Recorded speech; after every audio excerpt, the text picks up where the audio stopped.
I need to be honest with you about something before I even get into the details of this story, because I think it genuinely matters for understanding why this particular trade hit me differently than almost anything else I've covered this entire offseason. When Mark Stein posted his initial breaking news thread, I actually had to read it 3 separate times before I fully processed what I was looking at, because the specific emotional weight of this trade, considering everything that's happened over the past several years, genuinely caught me off guard in a way that pure basketball analysis usually doesn't. The topic: Jimmy Butler has been traded from the Golden State Warriors to the Dallas Mavericks in exchange for Klay Thompson and Kyrie Irving as part of a complex multi-piece framework, and I want you to really sit with the specific image of Klay Thompson potentially returning to the exact organization where he built his entire Hall of Fame legacy, because that emotional narrative alone makes this one of the most significant stories of this entire NBA offseason. Let me give you the necessary background here, because Klay's specific journey since leaving Golden State genuinely matters for understanding why this particular reunion carries so much weight.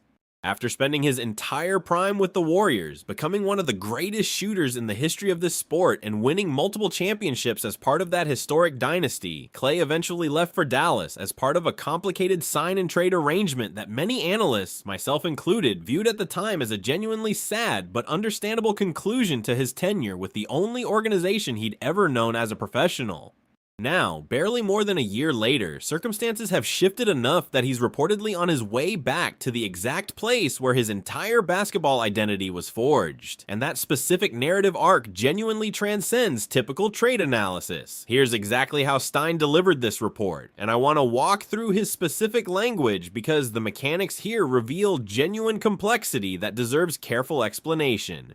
He specifically stated that his sources within both organizations confirmed the framework centers around Golden State sending Butler's expiring contract to Dallas, who has been actively looking to shed multi-year financial commitments as they continue building their entire long-term timeline around their younger core pieces. In exchange, the Warriors would receive both Thompson and Irving, giving them an immediate influx of proven shooting and shot creation that directly complements Curry's continued excellence as he enters the later stages of his own remarkable career. The reaction from inside the Warriors organization was, understandably, unlike anything I've seen for any other trade story this entire offseason.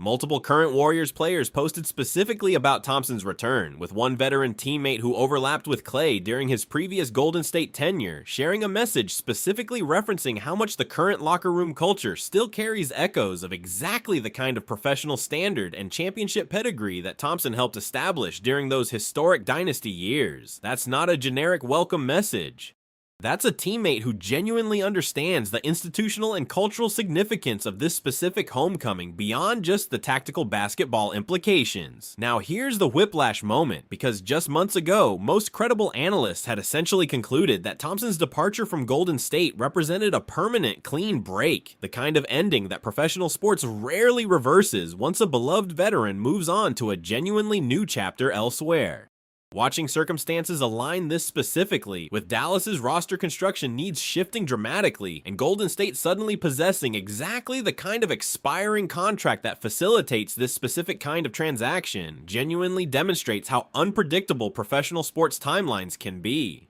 Sometimes the story you thought was permanently concluded gets a genuinely unexpected additional chapter, and that's exactly what's happening here. Stein gave 3 specific reasons for his confidence in this particular report, and each one adds meaningful context to understanding the full complexity of this transaction. First, he specifically cited direct conversations with Mavericks front office personnel who confirmed their organization has been genuinely motivated to move off both Thompson's and Irving's remaining multi-year salary commitments as they accelerate their rebuild around their younger foundational pieces, meaning Golden State's willingness to absorb that specific salary structure created genuine mutual motivation for both sides. Second, he pointed to the specific timing of Butler's continued recovery uncertainty, noting that Golden State's front office had grown increasingly convinced that his expiring contract represented more valuable trade currency right now than continuing to wait on his health for an entire season.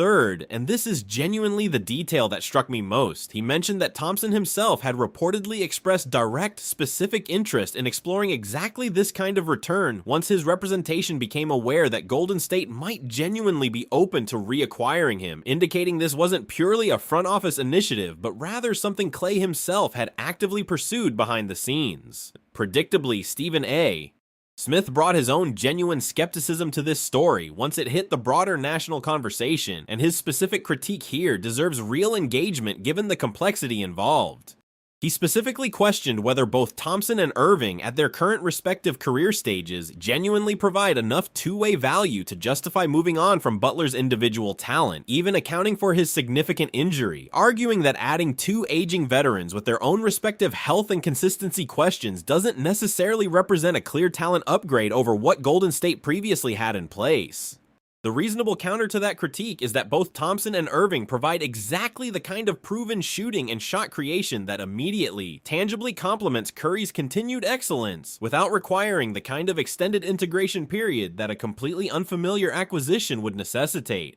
Thompson specifically already understands this exact offensive system intimately from his previous tenure, meaning his adjustment period should theoretically be dramatically shorter than any other potential alternative addition. Let's talk about the human side of this trade, because Thompson's specific homecoming carries genuinely unique emotional resonance that goes well beyond typical roster analysis. Returning to the exact organization where he became a legend, where his specific number will presumably be honored eventually, and where an entire generation of Warriors fans still associate him directly with some of the most memorable moments in franchise history, represents exactly the kind of full-circle narrative that transcends pure basketball logic. There's real, genuine sentiment driving portions of this specific trade, and I don't think that sentiment should be dismissed just because pure analytical models might evaluate the basketball logic differently. Now, let's address the honest risk here, because both Thompson and Irving carry genuine, well-documented injury histories and consistency questions that shouldn't simply be overlooked because of the exciting narrative surrounding this specific reunion.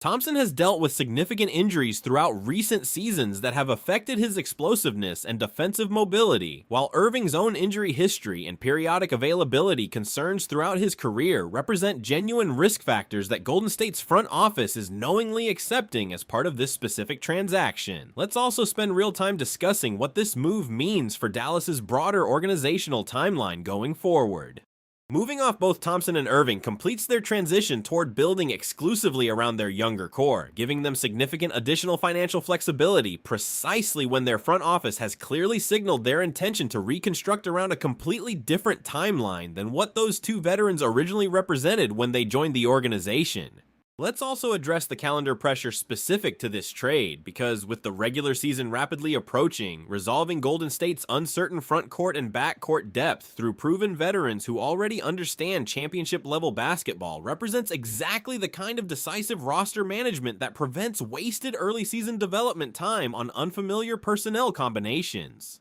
Let's also talk about the specific tactical fit questions this trade raises, because integrating two ball-dominant veterans like Irving and the returning Thompson alongside Curry requires genuine thought about shot distribution and offensive hierarchy. Steve Kerr will need to navigate exactly how touches and offensive responsibility get allocated among three players who have each, at various points in their respective careers, functioned as legitimate primary offensive options, and how quickly that specific chemistry develops will genuinely determine whether this reunion produces the championship caliber results everyone is currently hoping for. Let's also consider the broader emotional impact on the entire Golden State fan base, because Thompson's specific return generates a kind of collective excitement that pure statistical analysis simply cannot capture.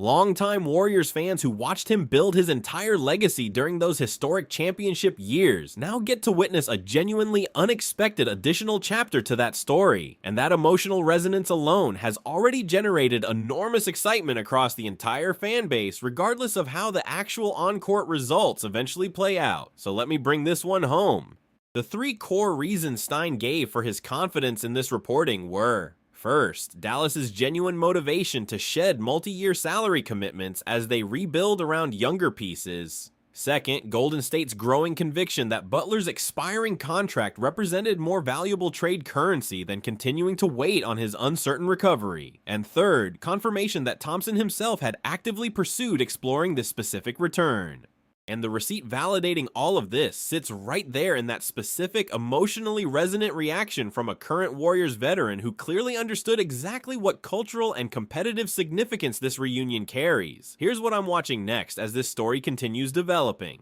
How quickly Thompson, Irving, and Curry can establish genuine offensive chemistry together, and how both newcomers' respective health holds up throughout an entire grueling season are both going to become the defining storylines that determine whether this genuinely emotional reunion translates into meaningful competitive success.